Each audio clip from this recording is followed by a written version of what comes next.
Kaugnay ng pagbasura sa kasong plunder ni Arroyo, makakapanayam natin si Attorney Lawrence Arroyo, abogado ng dating Pangulo. Magandang tanghali po, Attorney. Magandang tanghali naman, Rafi. Opo, kumusta na po ngayon si dating Pangulong Arroyo? We understand, dapat nakalaya na po siya, base na rin dun sa inilabas na desisyon ng Korte Suprema. Pero bakit po nadidelay? Yung paliwanag dito sa Korte Suprema ay dahil nga daw yung buong desisyon inaantay pa kasama ng mga separate opinion ng mga maestrado. So dapat to talaga mapirmahan lahat bago maipatupad yung kanilang desisyon? Kaya yun na nga yung lumalabas ngayon na yung napagkasunduan nila. Pero kumusta naman po siya ngayon? Hindi naman ba siya naiinip? Although of course, sigurado na lalabas siya ng veterans. Ano po yung balak? Saan siya magtutungo? Well, yun na nga, meron ng, siyempre, naiinip na rin kasi yung expectation dahil na may declaration na of acquittal na makakalabas ka na agad-agaran. Pero 2 araw na mula nung nag-promulgate yung Supreme Court ng kanilang decision. Hindi ko rin alam kung ano yung plano ni dating Pangulo, no? Kung diretso ba siya sa bahay o pupunta ba siya sa St. Luke's para magpa-executive check-up. Pero bago nun, bago pa natin pag-usapan kung saan siya pupunta, kailangan mailabas muna yung desisyon ng Korte Suprema. So inaasahan niyo po dapat ngayong araw naman ay mapirmahan na lahat at makakalaya na ang dating Pangulo? Patuloy kami umaasa. Actually, 2 araw na kayo umaasa pero saan lang yun na dahil 48 hours na rin mula nung na-promulgate yung desisyon na yan. Mapuntahan ko lamang po yung kasong inihain po nyo sa Korte Suprema. Pareho ba nang inihain nyo ito sa Sandigan Bayan, yung demurrer to evidence? That's right. Yung demurrer to evidence namin para a motion to dismiss on the grounds na mahina yung ebidensya ng prosecution. Pero i-deny ng Sandigan Bayan kaya umakyat kami sa Korte Suprema.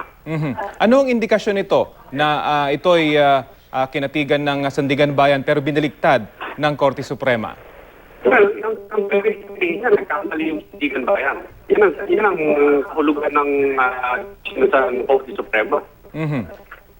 At ang binabanggit po kasi since dismiss na yung kaso effectively at ang sinasabi ay dapat maipatupad ka agad-agad yung paghahain ng motion for reconsideration bagamat ito'y nakasaad na po pwede naman nilang gawin.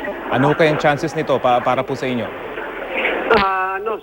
Sobrang labo na yung motion for reconsideration na yan. No? Karapatan ng ombudsman mag-file ng motion for reconsideration pero nasa ating jurisprudence, ilang beses na rin sinabi ng Korte Suprema sa ibang mga desisyon na kapag na-acquit na ang isang akusado, hindi mo na siya pwedeng filean ng motion for reconsideration kasi katumbas na yan ng double jeopardy.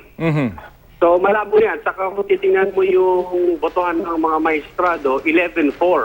Ang kailangan mo lang naman, 8 para makakuha ng majority. So malabo nang babaliktad yung 4 na maestrado sa kasong ito siguro dahil napag-aralan na nila bago paman pagbotohan Reaction nyo lamang po dun sa binabanggit ng Ombudsman kasi ang sinasabi nila nitong June 1 lang sila nagsumite nung bulto-bultong ebidensya na pag-aaralan ng Korte Suprema pero nakapaglabas agad ng desisyon 2 days ago. So parang napakabilis naman doon yata ang pag-aaralan nyo, napakarami nilang ebidensya. Reaction nyo po rito?